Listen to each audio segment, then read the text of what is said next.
Hello বন্ধুরা, welcome back to my channel electronics tech. তো বন্ধুরা, এটা একটা হোম থিয়েটার সার্কিট। তো এটা দেখো, অন করলে সমস্যাটা দেখো, তোমরা মিটারের দিকে খেয়াল রাখবে। এটা আমি একদম আমার কাজের জায়গা থেকে করছি ভিডিওটা।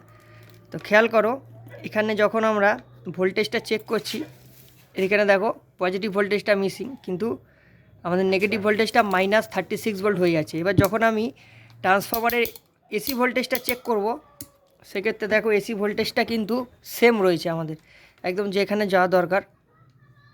খেয়াল করো, এসি ভোল্টেজ ঠিক রয়েছে, এই দুটো জিরো করে দেবো, দেখো এটাও ঠিক রয়েছে। কিন্তু যখনই আমরা আউটপুটে ভোল্টেজ চেক করতে যাচ্ছি, দেখো এখানে ভোল্টেজ নেই, এখানে ভোল্টেজটা পজিটিভ অতিরিক্ত বেশি, আর এদিকটাতে ভোল্টেজই নেই। ঠিক আছে, তো এটা না ডায়োড খারাপ, না আমাদের না ডায়োড খারাপ, না ক্যাপাসিটার খারাপ, না কোনো ইস্যু। এটা হচ্ছে সম্পূর্ণ সার্কিটে গ্রাউন্ডের ফল্ট। ঠিক আছে, তো আমরা ফল্টটা দেখিয়ে দিচ্ছি, দেখে নাও। মিটারটা বাজার মুডে করে, তো এইদিকে দেখো, এটা হচ্ছে আমাদের 78.5-এর গ্রাউন্ড, আর এটা হচ্ছে আমাদের এই যে গ্রাউন্ডটা, হেড গ্রাউন্ড। খেয়াল করে দেখো, এর সাথে কিন্তু কোনো কন্ট্যাক্ট নেই।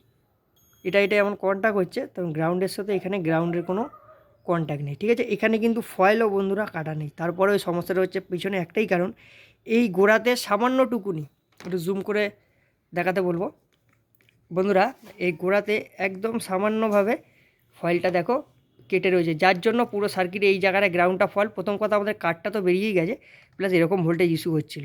তো এই হচ্ছে সমস্যা, তোমাদেরকে প্রবলেমটা সলভ করেই দেখাচ্ছি। দেখো এই জায়গাটা একটু সামান্য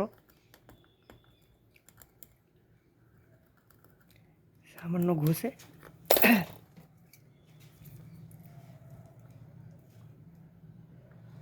যখনই আমি শোল্ডারটা করে দেবো, খেয়াল করো, দেখো এখানে কিন্তু বাজার কাজ করছে। এবার যখন আমি লাইন দেবো, এবার দেখো আমাদের প্লাস ভোল্টেজ মাইনাস ভোল্টেজ দুটোই একদম প্রপার আসবে।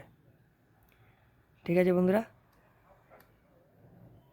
তো বন্ধুরা এই ছিল আজকের ভিডিওটি যদি ভালো লেগে থাকে, ভিডিওতে লাইক করবে, কমেন্ট করবে, শেয়ার করবে, আর প্লিজ সাবস্ক্রাইব করে আমার পাশে থাকবে। তো বন্ধুরা, এরকম ভিডিওর জন্য আমাকে সাবস্ক্রাইব করে রাখো। তো বন্ধুরা, পরবর্তী ভিডিওর জন্য অপেক্ষা করো, ততক্ষণের জন্য বাই বাই।